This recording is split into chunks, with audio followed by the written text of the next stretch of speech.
Have you ever found yourself sitting in a quiet house thinking, I didn't expect loneliness to be this hard? If so, you're certainly not alone. The truth is, living alone after 60 doesn't automatically mean you'll feel lonely. In fact, many older adults absolutely love living on their own. They've simply discovered a few habits that keep life feeling full, meaningful, and connected. Today, I want to share simple ways that can help you stop feeling lonely and start enjoying your own company a whole lot more. And don't worry, this isn't one of those just stay positive talks. These are practical ideas that real people have found genuinely helpful with a few laughs along the way. Because let's be honest, life is much easier when we can laugh at ourselves. So, grab yourself a cup of tea or coffee, get comfortable, and let's get started. Number 1. Stop waiting for someone else to make your day better. This is probably one of the biggest lessons people who truly enjoy living alone eventually learn. It's so easy to fall into the habit of waiting. Waiting for your son to call, waiting for your daughter to visit, waiting for a neighbor to stop by, waiting for someone to invite you somewhere. And before you know it, the whole day has quietly slipped away because you were waiting for someone else to make it interesting. The truth is, the people in your life probably love you very much. They're just busy with work, raising children, paying bills, taking care of their own health, or simply trying to keep up with life. Their silence isn't always a sign that you've been forgotten. One senior put it beautifully. They said, "The day I stopped expecting the phone to ring was the day I started enjoying my afternoons again." That really stuck with me. Instead of asking, "Who might call me today?" try asking yourself, "What can I do today that I'll actually look forward to?" Maybe you'll make yourself a proper cup of tea instead of rushing it. Maybe you'll read another chapter of that mystery novel you've been enjoying. Maybe you'll finally plant those flowers you've been talking about since, well, let's just say they've been sitting in the garage long enough to know your address. The point is to become an active participant in your own day instead of waiting for someone else to write the script. One thing I hear over and over from seniors who genuinely enjoy living alone is that they give themselves little things to anticipate. Maybe Wednesday is the day they visit the farmer's market. Friday is fish and chips day. Saturday morning is crossword puzzle day with their favorite radio station playing in the background. These little routines sound ordinary, but they give your day shape. They give you something to wake up for. And here's something funny I've noticed. Have you ever spent the entire morning waiting for someone to call?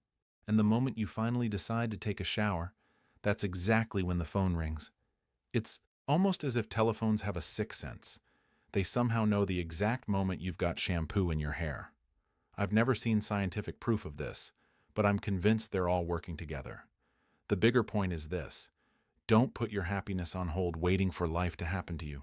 Go make something happen, even if it's something small. Sometimes a good day begins simply because you decided it would. 2. Build tiny daily connections.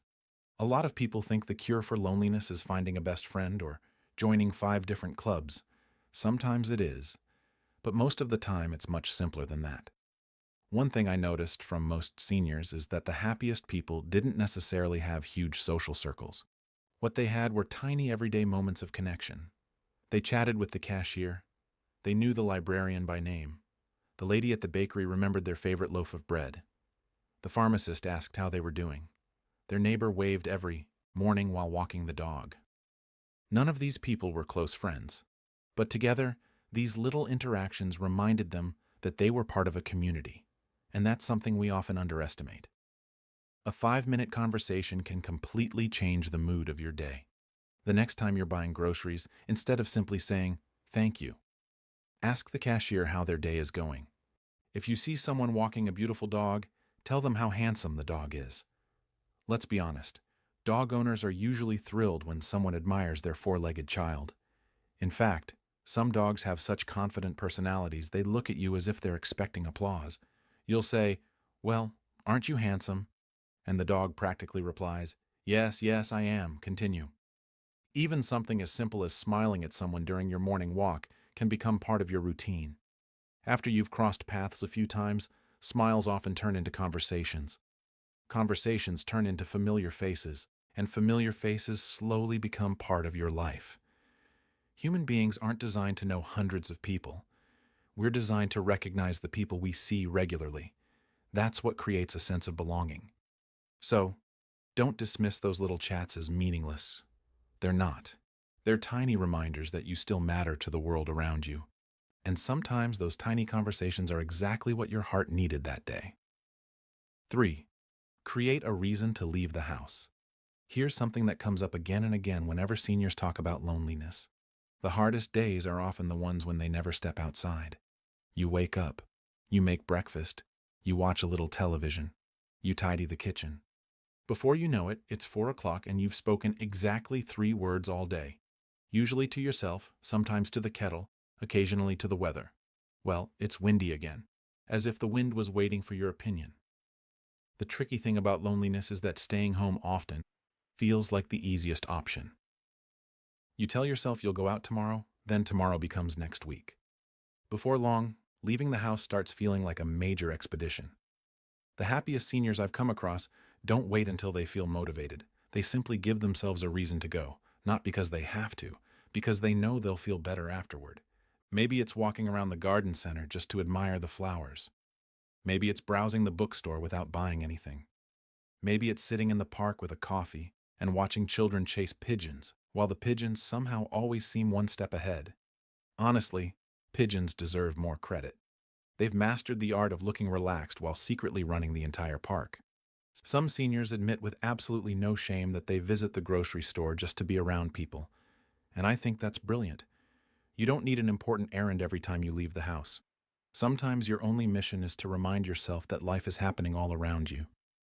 You'll hear conversations, see children laughing, watch someone trying to fit an absurdly large box into an absurdly small car. We've all seen that person.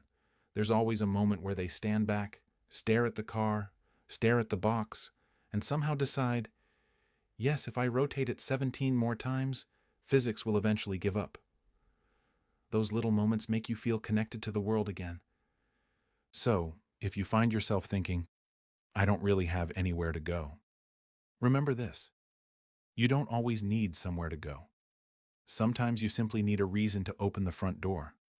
More often than not, you'll come home feeling much lighter than when you left. 4.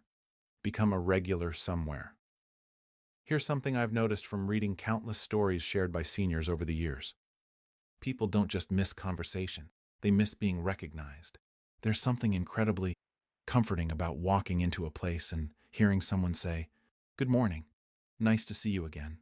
Those 6 little words can brighten an entire day. The wonderful thing is, you don't need to become the life of the party to experience that. You simply need to keep showing up. Maybe it's the same coffee shop every Tuesday morning. Maybe it's your local library. Maybe it's a walking trail. Maybe it's church every Sunday. Maybe it's the community center, a knitting group, a woodworking class, or even the same bench in the park. At first, nobody knows you. You're just another face. Then after a few visits, people start smiling. A few weeks later, someone remembers your name. Before long, they notice when you've been away. "We missed you last week. Everything all right now?" That's a wonderful feeling. It reminds you that your presence matters. One gentleman said he'd been visiting the same cafe every Thursday for years. He wasn't close friends with the staff, but they knew exactly how he liked his coffee.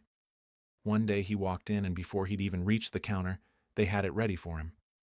He joked, "I realized I wasn't ordering coffee anymore. I had become a routine. And honestly, that's not a bad thing.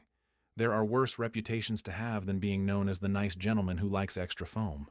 The same thing happens almost anywhere if you keep showing up." The librarian starts recommending books you'll probably enjoy. The cashier asks how your tomatoes are growing because you mentioned your garden a month ago. The lady who walks her golden retriever starts waving from across the street.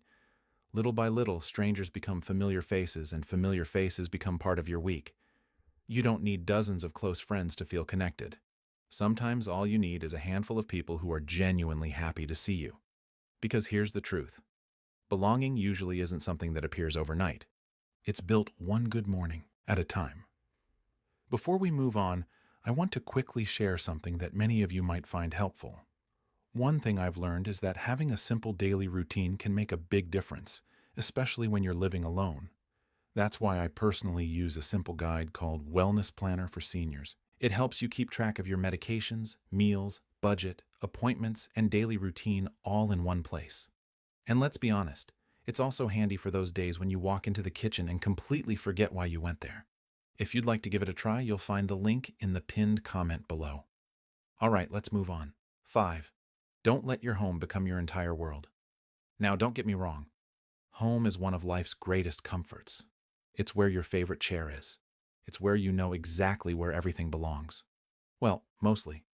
Although I think every home has one drawer that's basically a retirement village for batteries, rubber bands, instruction, manuals from 1998, and at least 3 keys that nobody recognizes. Every house has one. Scientists still can't explain it. The problem isn't loving your home. The problem comes when your world slowly shrinks until your home is the only place you ever see. And the funny thing is, it usually happens without us noticing. One day, you decide you're too tired to go out. The next day, it's raining. The day after that, the television has a good movie on. A week passes, then another. Eventually, staying home starts feeling normal, and going out starts feeling like a major event. The trouble is, loneliness grows surprisingly well in small worlds. When every day looks exactly like the one before, it's easy for your mood to become flat. That's why even a short trip outside can make such a difference. You don't need a full day's adventure. You don't need expensive plans. Sometimes 20 or 30 minutes is enough. Walk through a garden center and admire the flowers. Sit outside with a cup of coffee. Visit the library. Take the scenic route when running errands. Watch children playing in the park. Just being surrounded by everyday life reminds your brain that you're still part of it. And here's something many seniors say after they finally convince themselves to go out. I almost didn't come, but I'm so glad I did. Isn't that interesting? How often have you heard someone say, I wish I'd stayed home instead? Not very often. Most people return home feeling lighter than when they left. The hardest part is usually putting your shoes on. Everything after that gets easier. So, if you've been spending more and more time indoors lately, think of your home as your comfortable headquarters, not your entire universe. It's a wonderful place to return to. It just shouldn't be the only place your life happens. 6. Call someone before you feel desperate. Can I let you in on something that many of us do? We wait far too long before reaching out. We tell ourselves, I'll call next week. They're probably busy. I don't want to bother them. Then another week passes and another. Before long, loneliness has grown so heavy that making the call suddenly feels awkward. You start imagining all sorts of things. What if they're busy? What if I'm interrupting? What if they don't really want to talk? Meanwhile, the other person might be sitting in their own house thinking exactly the same thing. It's funny how loneliness can make two people miss each other at the exact same time. One of the simplest habits you can develop is this. Don't wait until you're having a terrible day. Call before you need rescuing. Call just because someone crossed your mind. You don't need exciting news. You don't need a special occasion. Sometimes all you have to say is, I was making coffee this morning and thought about you. That's enough. People like knowing they've been remembered. And here's another thing I've noticed. Most conversations don't begin with fireworks. They begin with ordinary questions. How have you been? What have you been up to? How's your garden doing? 10 minutes later, you're laughing about something that happened 20 years ago. That's how friendships stay alive, not through grand gestures, through ordinary conversations. Now, I know some people hate making phone calls, especially these days. You finally work up the courage to call someone, and instead, you spend 5 minutes talking to an automated voice. Press 1 for this, press 2 for that. Your call is important to us. If my call was that important, Janet, perhaps you could answer it. Sometimes I think we've become close friends with hold music, whether we wanted to or not. Thankfully, calling family or friends is usually much easier than calling customer service. And if talking feels difficult, send a simple text. Leave a voice message. Invite someone for coffee. Reach out while your heart is still light.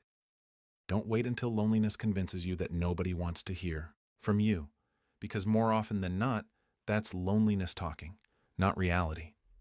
7. Laugh every single day. I honestly think laughter is one of the most underrated medicines in the world. No, it won't fix everything, but it can completely change the atmosphere in your home. Think about it. Have you ever noticed how different the house feels after you've had a really good laugh?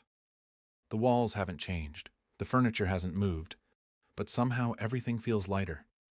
That's why I think every single day should contain something that makes you smile. Watch an old comedy, put on your favorite sitcom, look up funny animal videos, read the comics, share silly jokes with your grandchildren, or simply laugh at yourself once in a while. Because let's face it, getting older provides plenty of material. Take standing up from a chair, for example. When we were 20, we just stood up. Now it sounds like we're trying to start an old lawnmower. Oof. Ah, right. Then, nobody teaches you this. The noises simply arrive one birthday and never leave again. And somehow every older person understands exactly what those noises mean. You can tell someone's age just by listening to them get off the sofa. Then there are reading glasses. Has anyone figured out where they disappear to? You spend 10 minutes searching the house. You check the kitchen, the bedroom, the bathroom, the living room, only to discover they're sitting on top of your head the entire time. I sometimes think reading glasses enjoy hide and seek far more than we do. And don't even get me started on walking into a room and completely forgetting why you went there. You stand in the doorway looking around like an explorer discovering a new continent.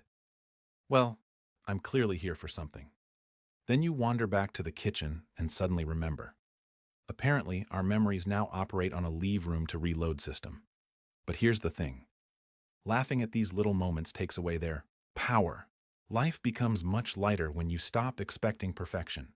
In fact, many seniors say that one of the greatest gifts of getting older is learning not to take every little inconvenience so seriously. You spill your tea, it happens. You burn the toast, congratulations. You've invented charcoal with butter. You accidentally wave back at someone who wasn't waving at you.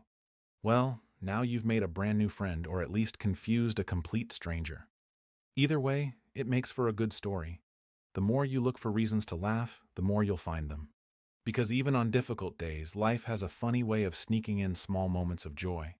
Sometimes all we have to do is notice them. 8. Make your home feel alive.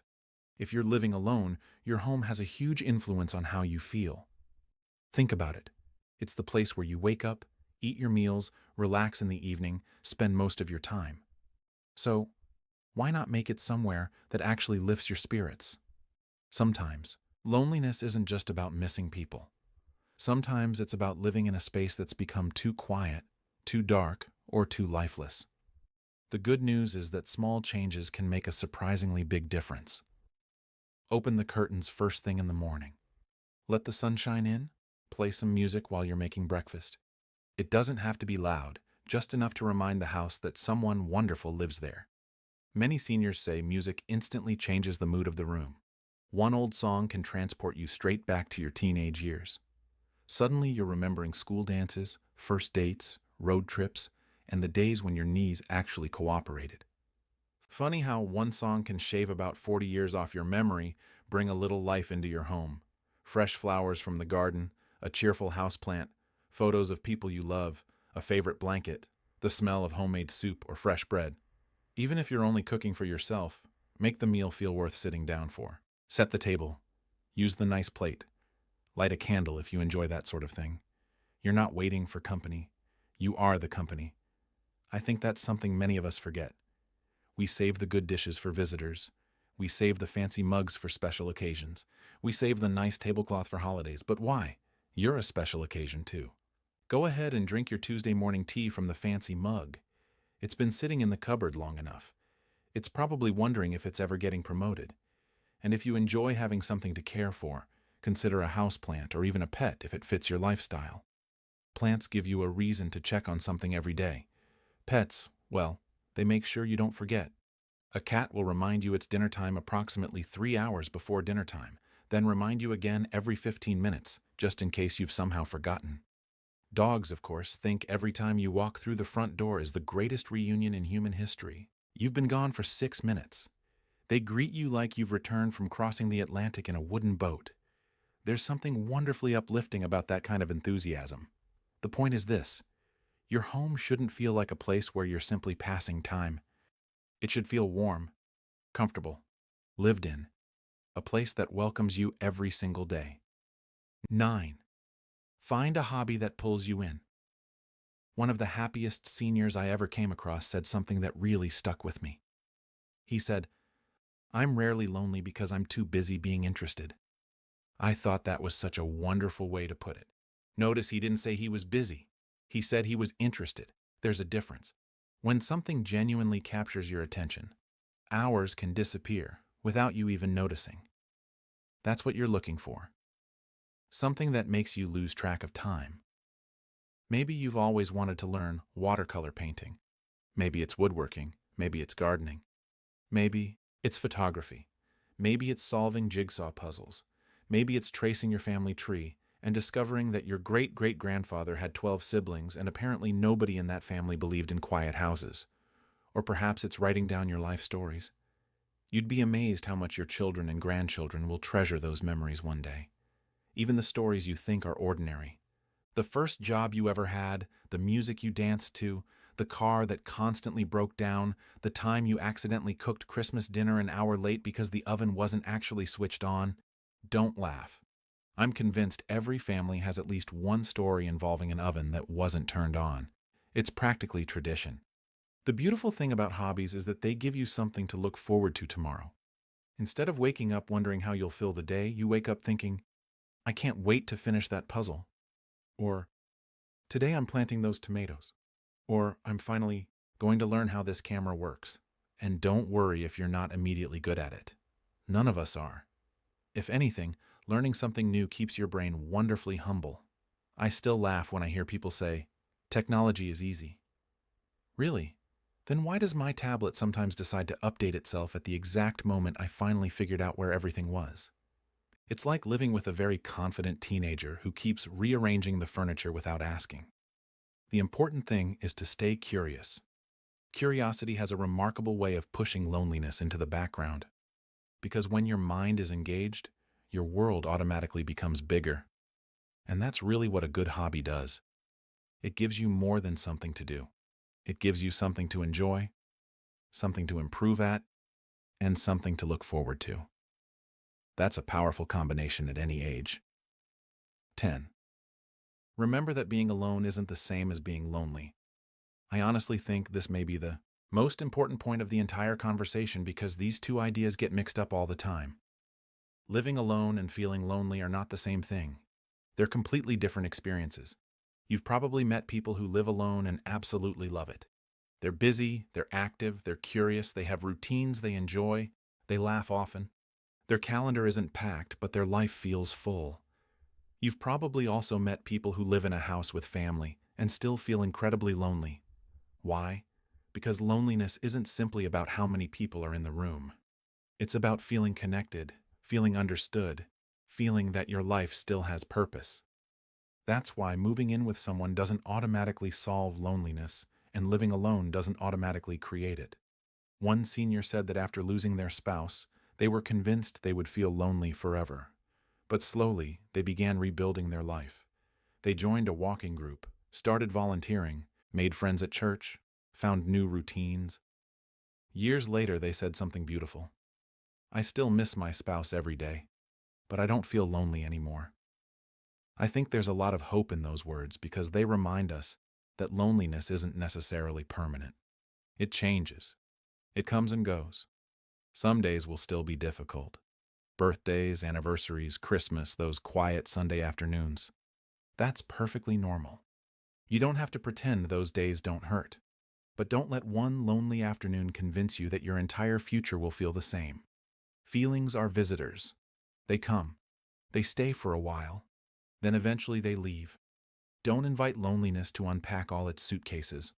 Offer it a cup of tea if you must, but don't let it sign a long-term lease. Because your story isn't finished. There are still conversations waiting to happen, still friendships you haven't made, still places you haven't visited, still hobbies you haven't discovered, still grandchildren waiting to hear your stories, still sunsets you haven't watched, still laughs you haven't laughed. And yes, probably still a few more pairs of reading glasses you'll somehow manage to lose while they're sitting right on top of your head. Some mysteries simply refuse to be solved, but perhaps that's part of the fun. So if you're living alone today, I hope you remember this. You're not defined by the number of people in your house. You're defined by the life you continue to build. And that life can still be joyful, still meaningful, still full of laughter, still full of purpose, no matter your age. I hope today's video reminds you that loneliness isn't something you have to simply accept as part of getting older. Sometimes the smallest changes, a phone call, a new hobby, a short walk, or a friendly conversation, can slowly bring joy back into your days. And if you're looking for more simple resources to help make everyday life easier, don't forget to check out the guides I've linked in the pinned comment below. They're the same practical resources I personally use and recommend. And I think many of you will find them genuinely helpful. If you enjoyed this video, please give it a thumbs up, subscribe if you're new here, and let me know down in the comments which of these ideas are you going to try first. I always enjoy reading your stories, and you never know, your experience might be exactly what another viewer needs to hear today.